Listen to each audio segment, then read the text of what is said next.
All right. Let's see here. Got to get some normal light on. Hello. It's Uncle Chad. It's another Fitzer Radio.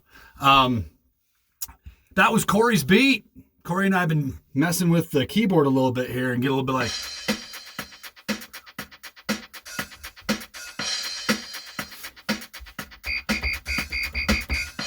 Right? I won't bore you with it. It's our own little, it's our fun. Anyway, so this week we have the Rattle-Rattle Train. That is what we are reading. Rattle-Rattle Train. This is another one that my grandma Leora used to read me when I was a kid. We're getting short on these books. We're about through all of them, but the old Rattle-Rattle Train, I found this and I was like, that's a good one to read because I like the Rattle-Rattle Train, and I'm sure that the other kids out there, namely Ophélie and Lily and Ajiro and Taro and maybe even Addie and Elena will appreciate the Rattle-Rattle Train. So as you can see, I am dressed in my railroad garb. I have my whistle, and I have my rattle for my Rattle-Rattle Train rattle. It's a hint of what we're going to need to get through Rattle-Rattle Train. So, hello everybody. Hope everyone's doing good. The last episode that we had was the March and April baby bugs. Those are gone now. We don't need to read those anymore. We are past them weather-wise and moving into late spring and early summer here. So this episode, as usual, we'll do a little bit of hobo slang, a little bit of news, and then we'll read the Rattle-Rattle Train. So let's see here. As usual, and while we were speaking to Corey, it's time to get him out and see what he's up to, and get on with some hobo slang. All right? Yeah, let's do that. So, you guys want to help me out? You know what we got to do? We got to do the doorbell, right? I've got my dinger. So, you ready? Who is it? It's me. It's Chad. It's Uncle Chad, Corey. Coming out? Yeah, just give me a sec. Corey, what, you're still doing the thing on your, your head, huh? I'm not sure that, hey, okay. I guess maybe we're into it. What are you, why are you wearing that tire still? Because I'm tired. No. Yeah. Okay. I think it's maybe getting a little bit old. I think you did that last time. You see, Corey, you can't like wear a joke out. You got to like start fresh. You can't just tell the same joke over and over again and expect people to laugh. Oh, I never really thought about it that way. I'm tired.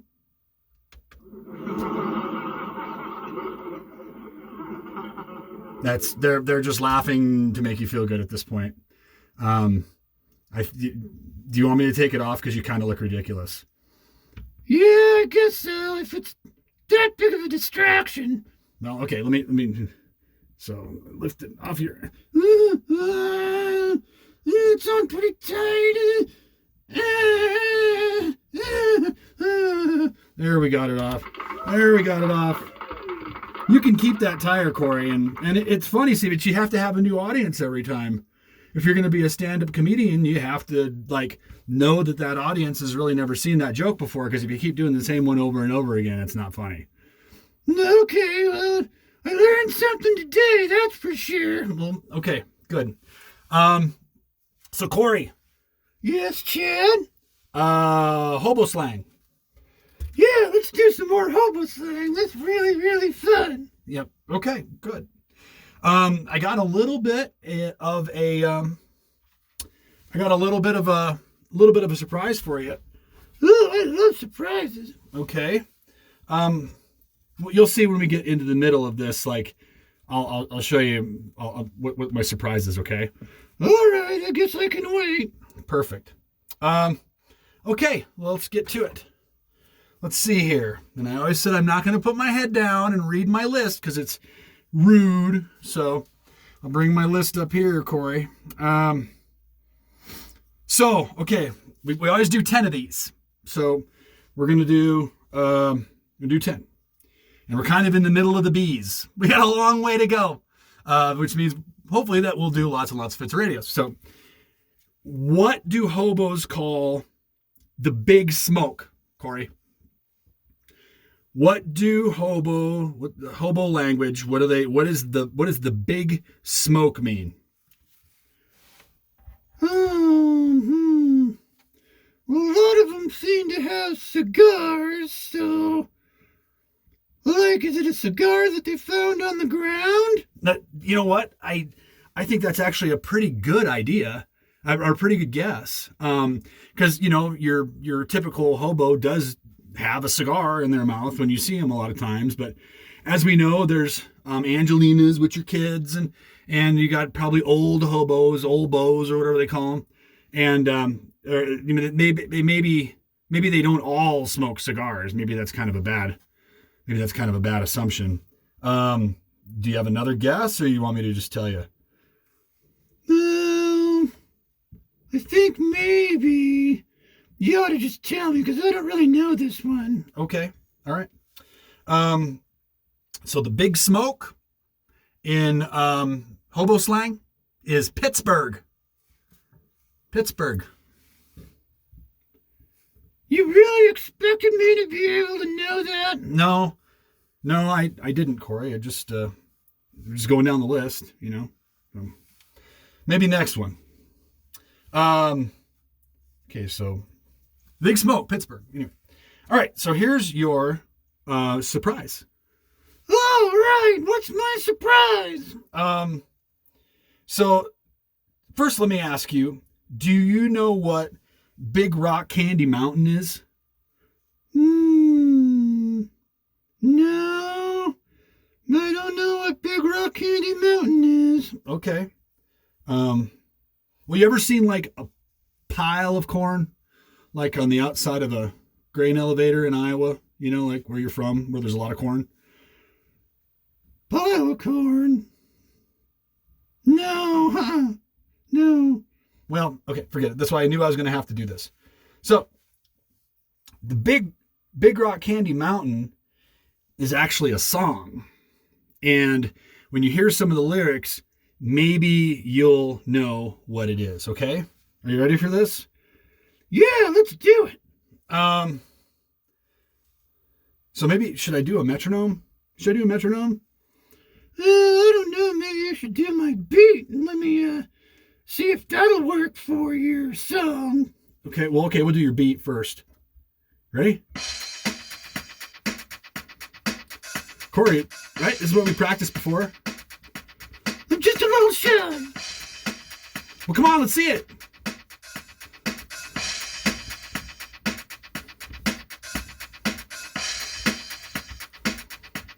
Yeah!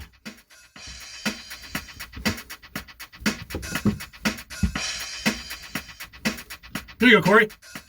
Go, Corey. Go, Corey. Go, Corey. Go, Corey. Go, Corey. Go, Corey. Go, Corey. Go, Corey.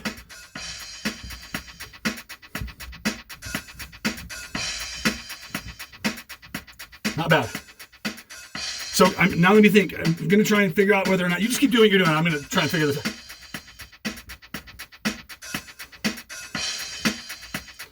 No, it's not going to work, Corey. Sorry, I'm going to have to cut you off. Oh, man, I was really grooving out. Yeah, you're really getting into it. But, whoops, sorry. A little distracted here and around Fits Radio. Okay. That beat isn't going to work. So when I sing this little part, you'll understand. Maybe the kids at home will understand that beat doesn't work with this song. So, sorry, Corey. I thought maybe it would. I apologize to everyone. So, here we go. All right. Here. Let's bring it down a little bit, Corey. Let's bring it down just a little bit. Okay. Bring it down, Uncle Chad. In the Big Rock Candy Mountains, There's a land that's fair and bright, where the handouts grow on bushes and you sleep out every night. Where the boxcars are all empty and the sun shines every day. And the birds and the bees and the cigarette trees and the lemonade springs where the bluebird sings and the Big Rock Candy Mountain. What do you think about that, Corey? Huh? Wow! I love that song. Was that a whole song? That was just part of a song called Big Rock Candy Mountain. There's actually a whole bunch more verses than that. Well, maybe someday you can sing the whole song to me. Yeah, maybe I can. I don't know. Maybe so. But so anyway, back to our point. What do you think? What do you think that song means? What is it? What is Big Rock Candy Mountain? Where is a place where the land's fair and bright, and where handouts grow on bushes, and you sleep out every night, and where the boxcars are all empty, and where the sun shines every day, with the birds and the bees and the cigarette trees is not really for kids, but you know, and the lemonade springs. Well, if you lived in a place with lemonade springs and you were a hobo, what would that be? Where bluebirds sing, big rock, candy mountain, a mountain made of candy. Like, if you're a hobo, what does that mean? What do you think that place might mean?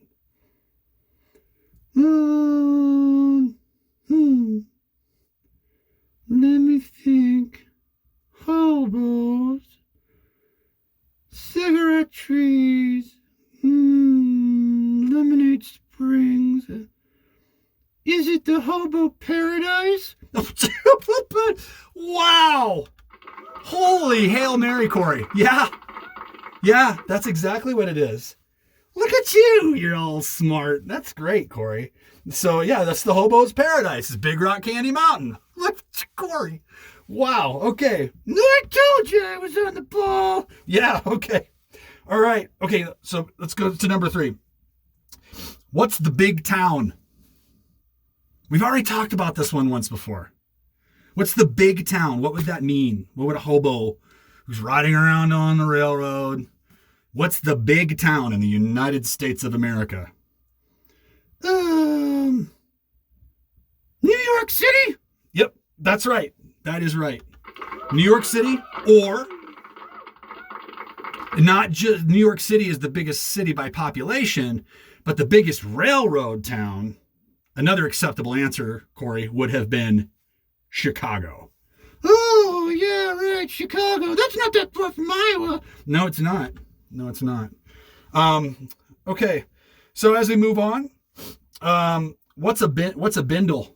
Do you have any idea what a bindle is? A bindle. I don't even really know how that's spelled. I don't know this one, Chad. Okay, fair enough. A bindle is a bundle, a bag, a bedroll, or a backpack carried by a hobo. So, like, you see that stick. What was that?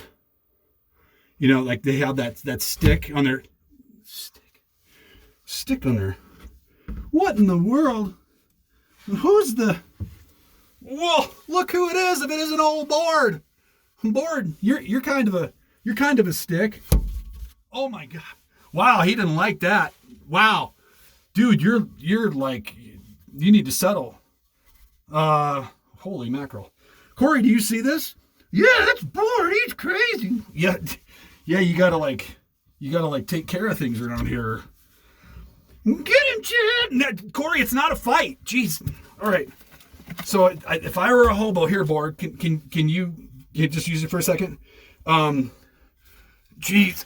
So if I was a hobo, I'd have my board like my stick like this, and then I would have like a sack on the back here. Man, he's jumpy. All right, Board, I'm gonna put you away. All right, is that cool? Corey, should I put Board down? Yeah, get him out of here before you destroy something. All right. Okay. All right. Wow. Okay. Woo. Up in your perch, Board. Up in your perch. Whew. Whew. Wow. Yeah. You can see there's a spot up here, but you can't see it because it's up here. This is like Board's area. I don't know how he got down here, but Anyway. All right. Okay. So, boy, that was a big distraction. Okay, so on this whole bindle subject matter, what's a bindle stick? What's a bindle stick? Wasn't that what board just was? Oh, yeah. Shoot. Okay, yeah. A bindle stick is a stick used to carry a bindle over the shoulder. I am like distracted because bored, man, he gets belligerent. You do not want to mess with him. So what's a bindle stiff? I don't know. Maybe the guy who, maybe a drunk guy whose bindle is next to him in a boxcar. No, you're starting to put things together. No, a bindle stiff is a hobo who carries his gear in a sack or bindle. A hobo who carries his bedding. That's a bindle stiff. Does that make sense? You call a guy a stiff, like, hey, that guy's a real stiff, you know? Yeah, he's real stiff. Yep. Okay. Okay, getting off this bindle thing. Bored. So there's the name of something that sounds obvious, but it's not. So what would a hobo call if he was referring to a biscuit?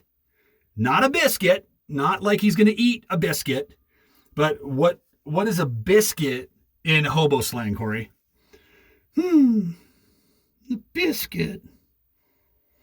A biscuit. Like, maybe, like a hockey puck? Not a hockey puck. What would hobos be doing with hockey pucks? It's not even, maybe in Canada, but, you know. That was my little jab at Canadian. Anyway, no, a biscuit, Corey, is a silver dollar. What does a biscuit have to do with a silver dollar? It's a really good question. I didn't make these up. I'm just reading them as we go. So, to make this even more confusing now, the next one is a biscuit shooter. What's a biscuit shooter? I don't know. I grew up, Chad. Okay, fair enough, because you're kind of done. Yeah, I'm kind of done. All right. A camp waiter or a hash slinger. Oh, that's logical. All right. Thanks, Corey. What about a bit? What about a bit? I'm kind of done with this already. Like, I can do it again next week, but I'm kind of sick of this week. It's kind of a bunch of crap. A bunch of crap? That's not a good attitude. All right, fine. A bit is a term in prison. How would I have known that? I don't know. I don't know how you would have known that. I'm just reading. I'm just seeing if you are getting these. You're guessing, but it's all right. It's all right. All right, here, and this last one, we're going to go out with a bang. Everybody plug your ears. We already talked about or cigarette trees. It's not going to be anything what you might think. Corey, when a hobo uses the word bitch, what are they referring to? Like a female dog? I'm going to give you a free pass on this one. That is what a bitch is a female dog. But in this instance, no, that's not what it means. What about somebody in prison who has to be someone's bitch? It's also a valid, that would be prison slang, not hobo slang. What do you think bitch means to a hobo? Not an Angelina, it's written right here. I don't know, Chad. This is a little ridiculous. All right. Okay. All right. Number 10, bitch, an improvised candle.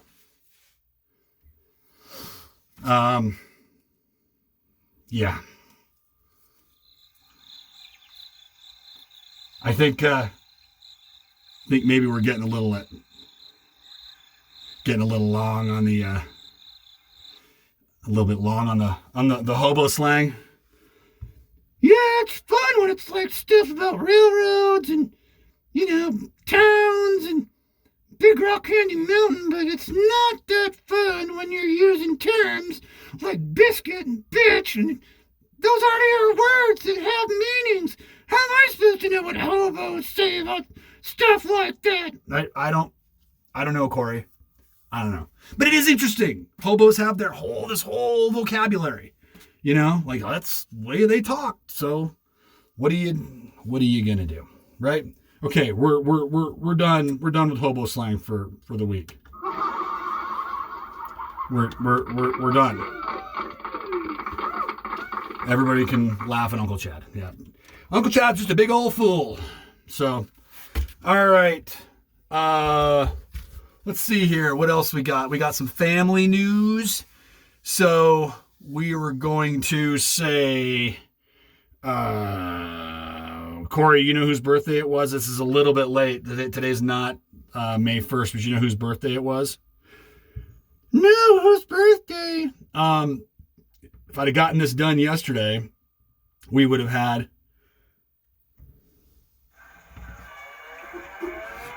Mayday! Mayday! Whoop, whoop. It is Bamper's birthday, meaning Worth Weller's birthday was yesterday, Mayday. Oh, wow, it was his birthday? Yes, it was. His birthday was on May Day? Every year, Corey. Every year.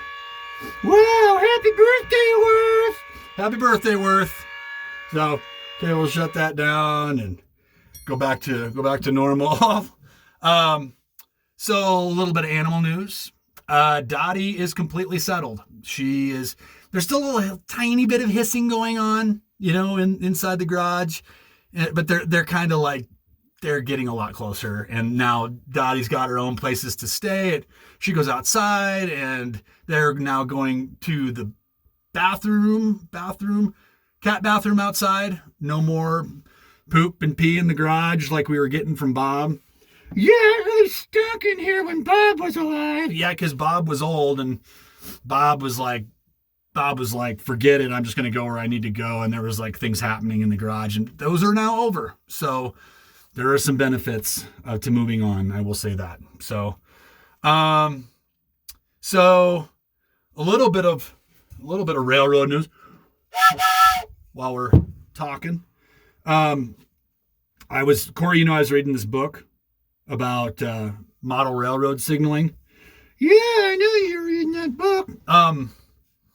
Yeah, they went through a whole progression of different layers of authority and different types of signaling systems that are used on different types of routes. And the key is to be able to like zero in on what it is exactly that you want. And of course, what I want exactly is what I witnessed when I was a kid up in South Dakota during the summers, watching trains come and go through Selby. And so I think the system that I found that's going to work for me is the Atlas All Scales Signaling System. That's the one that seems to make the most sense. It kind of takes control. It takes itself and does its thing and kind of works automatically. And it circumvents a lot of extra work that I really don't want to do. I want to have signals. I want it to work, but I don't want to have to like learn computer programming and stuff like that. Yeah, okay, that makes sense. I mean, you just want to do the minimal amount of work that you have to, right, Chad? Yeah, exactly, Corey. I'm not building a model railroad whenever that happens in the future. I'm not building a model railroad because I want to build a whole, the highest level of signaling system that I can possibly build for the sake of just doing a bunch of extra work, right? Yeah, no, I would just do what you need to do. Oh, perfect. Okay, well, with that being said, let's see. I guess we are on to Rattle-Rattle Train. Corey, what do you think? Do you want to stay with us, or would you like to go back down into your crib? You ripped that tire off my head and I'm pretty tired. See, that was actually kind of funny. So you are literally tired right now? Yeah, I'm kind of tuckered. I could use a little bit of downtime. I think I'm going to go down into my crib. Perfect. All right. Well, let me see if everybody will. I'm just gonna say thank you for your time, Corey. It's been real. See you, Chad. Bye, Corey. Bye, Corey. Corey's gone. All right, Corey, everybody. All right, let's do a little bit of rattle, rattle, train. So, let's see. See if you can see. So like I said, there's a little bit of a time in this where like you have a noisemaker that you're going to want to make with me, right? Because it is the rattle, rattle train. So you'll see the noise that I make and why it's relevant. And you can make noise too when we get to the point where it says we need to make noise. All right, cool. All right, the rattle, rattle train. Rattle, rattle train by Darlene Geis. Pictures by Carl Boberts. He says, this is my wonder book. Look at that. All right. Rattle, rattle. Here comes the rattle, rattle train. Oh, what a noisy little train it is. Toot, toot, says the whistle. Clang, clang, says the bell. Rattle, rattle, says all its wheels. Along the edge of a wide river races the rattle, rattle train.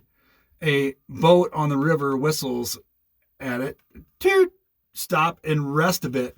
But the little train is in a hurry to get home to its station by bedtime, so it just rattles along on its way home. And now the little train has come to a long, dark tunnel. Here's a chance for some fun, laughs the rattle, rattle train. I like to make a lot of noise in a tunnel and hear it echo good and loud. Into the tunnel goes the train. Clickety-clack and rattly-clack. Will you help me be noisy? Just say clickety-clack, rattly-clack as loud as you can. Clickety-clack, rattly-clack as loud as you can. Okay. There, you did it. You helped the little train have lots of noisy fun as it went through the long, dark tunnel. Home, home, I'm speeding home, says the little train as it passes a quiet farmyard. The farmer is bringing in the cows from the pasture. Bedtime for cows, says Rattle, Rattle train. I must hurry to get home to the station by my bedtime. Rattle, rattle train. Through the green fields speeds the rattle, rattle train. The tall marsh grasses wave to it, and so do the funny cattails. Slow down, they say. You're coming to the edge of a big river. Oh my, says the little train, slowing down. How can I cross this river? The drawbridge is up, and the bridge keeper is taking a nap. Will someone please help me wake up the bridge keeper? Just make a loud rattly rattle clackety clack noise.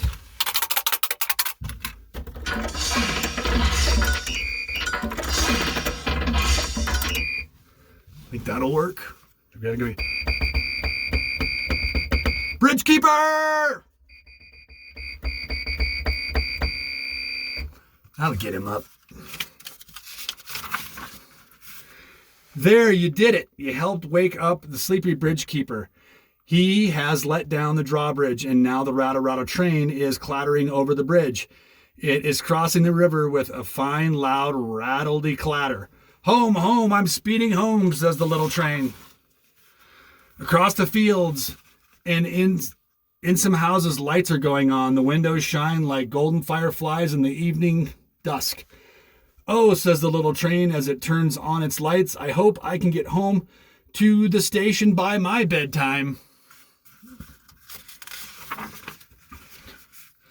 But now the little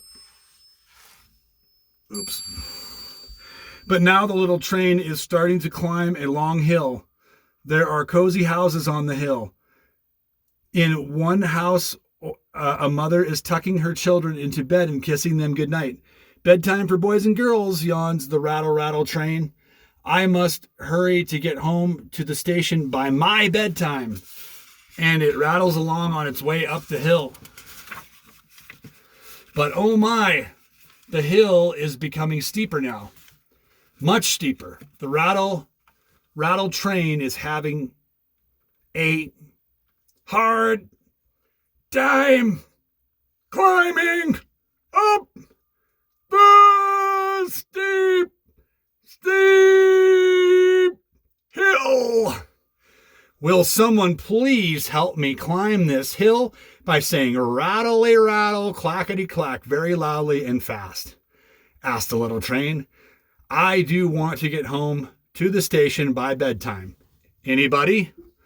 Rattle-a-rattle, clackety-clack. All right. There, you did it. You helped the rattle-rattle train climb all the way to the top of the hill, and now it is speeding down the other side to its own cozy station. Home at last, says the little train as it stops happily at the station. Bedtime for trains. It yawns as it blinks off its lights. The end. Rattle-Rattle Train. All right. Okay. Well, let's see here. Next month, we've got a baby bug, another one. As you know, these are staples of Fitzer Radio. But anybody see a likeness there with Zero and that little guy? I think I do. Anyway, this is the May-June 2022 version. So that's what we'll be doing next time. So that's pretty much it. Taking up enough of your time here today, kids. So I hope everybody has a good couple weeks, and I will be seeing you again soon. So with that, I will exit. Everybody have a good one. All right.